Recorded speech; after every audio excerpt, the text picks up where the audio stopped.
মামা, বাবা আমার সঙ্গে বন্ধুর মতো কথা বলছে। কতবার বলবো ভাগ্নে, আমি ওই জন্য নয়। তোরা যা করছিস কর, গাড় মারা খা, শুধু সময়ে সময়ে খেতে দিবি তাহলেই হবে।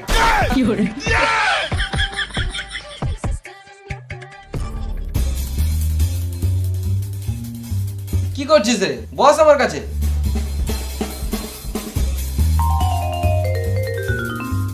আমাকে বাপ না, আজ থেকে আমাকে বন্ধু ভাব। তাহলে একটা বিড়ি দাও, খাই। শুয়োরের বাচ্চা বাবার কাছে বিড়ি চাইছে। আমি তো বন্ধু হয়ে বললাম। ও, আমি তো ভুলেই গেছিলাম। এই বন্ধুকে যা বলবি সব মন খুলে বল। বাবা, আমি বুঝতে পারছি ফিলিংস আসছে না। আজ বাপ বেটা একসাথে বসে মদ খাবো।